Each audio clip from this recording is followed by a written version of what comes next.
It was a beautiful day. I remember that. It was just a beautiful fall day, blue skies, sunny. And it was approximately 8:45 in the morning.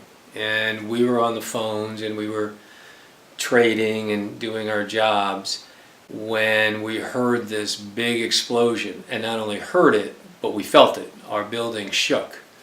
And everything went quiet. And we looked at each other.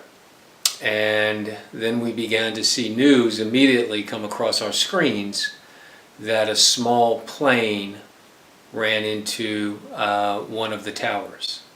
And we went to the window, and sure enough, you could see a big gaping hole in the tower and flames coming out. And I think a lot of people probably thought that it didn't look like a small plane can do that kind of damage.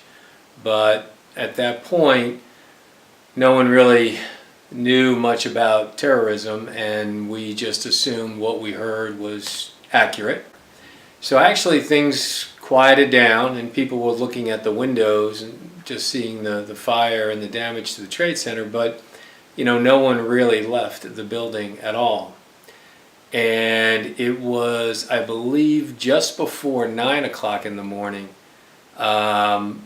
when the second plane hit the tower. And again, large explosion, building rattled. At that point, everyone kind of looked at each other and just headed for the exits, because at that point we knew it was something more than just a small plane.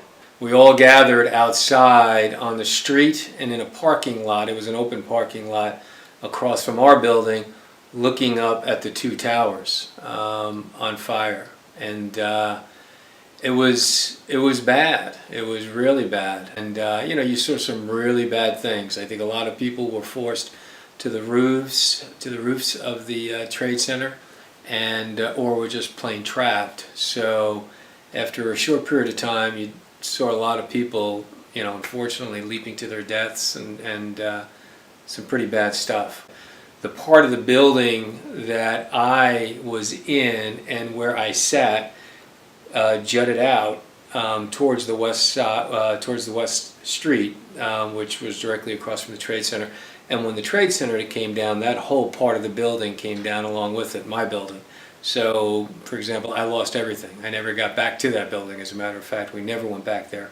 So my briefcase, my phone, my personal belongings, everything like that was gone once the tower went down.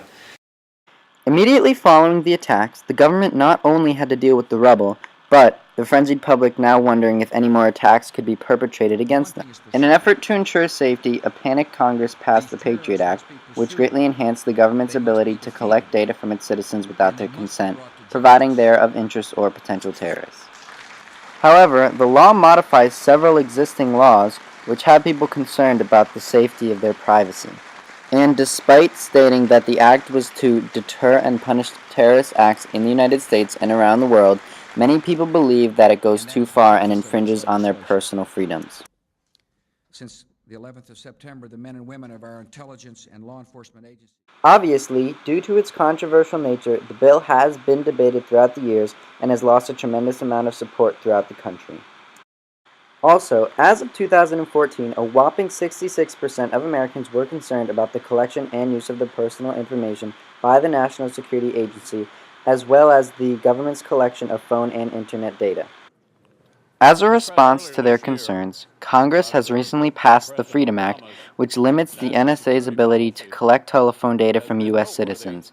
Although it may not be exactly what opposers to the bill were hoping for, this is the first time Congress has restrained federal surveillance powers in many years and is hopefully just the beginning of the repeal of the Patriot Act.